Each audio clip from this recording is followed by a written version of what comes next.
Assalamualaikum warahmatullahi wabarakatuh. Kami dari kelompok 9 Manajemen Lembaga Pendidikan Islam, Program Studi Manajemen Pendidikan Islam, Fakultas Tarbiyah dan Ilmu Keguruan.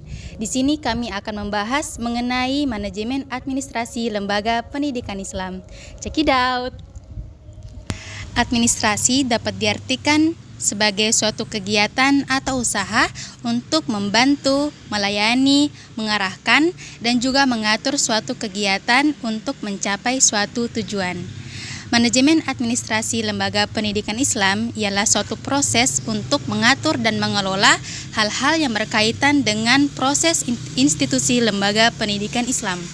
Hal ini berkaitan dengan perencanaan, pengorganisasian, pengarahan, dan juga pengawasan agar setiap kegiatan berjalan dengan lancar sesuai dengan tujuan yang telah ditetapkan.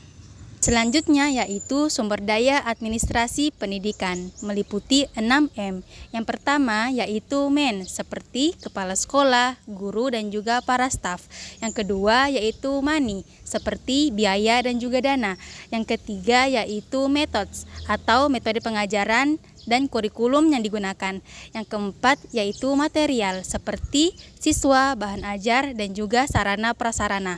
Yang kelima yaitu machine, seperti mesin, contohnya seperti komputer dan sebagainya. Dan yang terakhir yaitu markets, atau pemasaran di dunia pendidikan. Selanjutnya, ruang lingkup manajemen administrasi lembaga pendidikan Islam. Yang pertama, kesiswaan, yaitu mengelola siswa dari penerimaan hingga pengembangan potensi, termasuk pembinaan karakter Islami. Yang kedua kurikulum, yaitu merancang kurikulum berbasis prinsip Islam yang mencakup pelajaran keislaman dan umum untuk pendidikan holistik. Yang ketiga, personalia pendidikan, yaitu mengatur tenaga pendidik dan staf, termasuk rekrutmen, pelatihan, dan pengembangan karir, serta pembinaan moral dan spiritual sesuai ajaran Islam. Keempat, sarana dan prasarana, yaitu mengelola fasilitas pendidikan guna mendukung proses belajar mengajar. Yang kelima, hubungan masyarakat, yaitu menjalin hubungan dengan masyarakat, orang tua siswa, serta pihak terkait guna mendukung kemajuan pendidikan. Yang terakhir, keuangan, yaitu mengelola dana yang meliputi perencanaan, anggaran, pengumpulan, serta pengeluaran untuk menjamin keberlanjutan dan kualitas pendidikan. Fungsi manajemen administrasi sangatlah penting untuk menjaga agar kegiatan proses belajar mengajar berjalan dengan lancar dan efektif. Adapun fungsi yang pertama yaitu perencanaan. Perencanaan merupakan langkah awal yang dilakukan untuk menentukan apa yang ingin dicapai oleh lembaga pendidikan. Dalam perencanaan sekolah atau madrasah Islam biasanya mencakup menentukan tujuan, strategi, dan langkah-langkah yang ingin diambil. Kemudian yang kedua ada pengorganisasian. Pengorganisasian merupakan proses membagi tugas dan tanggung jawab kepada semua orang yang terlibat dalam lembaga pendidikan tersebut. Misalnya kepala sekolah, guru, staf administrasi, dan juga siswa. Ini dilakukan agar semua orang yang terlibat dalam lembaga pendidikan tahu apa tugas dan tanggung jawab mereka dan bagaimana mereka akan berperan dalam mencapai tujuan yang telah ditentukan. Kemudian fungsi yang ketiga yaitu pelaksanaan. Pelaksanaan merupakan proses menjalankan apa yang telah direncanakan dan diorganisasikan.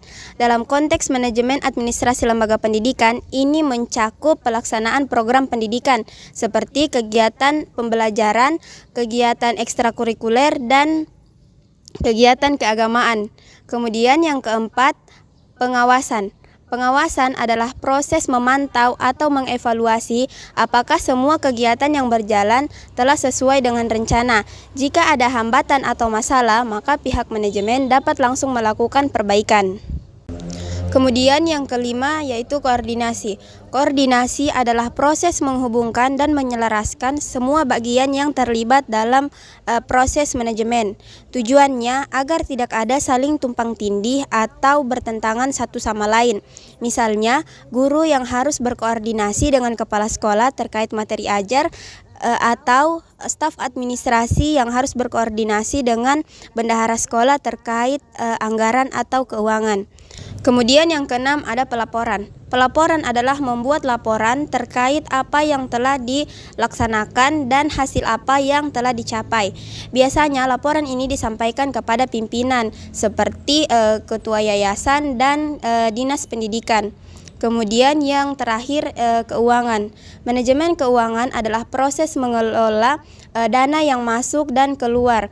Hal ini sangat penting dilakukan agar setiap dana yang masuk dan keluar dapat terkontrol dan tentunya dapat digunakan sesuai dengan kebutuhan. Sekian materi dari kami, lebih dan kurangnya mohon dimaafkan. Wabillahi taufiq wal hidayah. Wassalamualaikum warahmatullahi wabarakatuh. Bye-bye.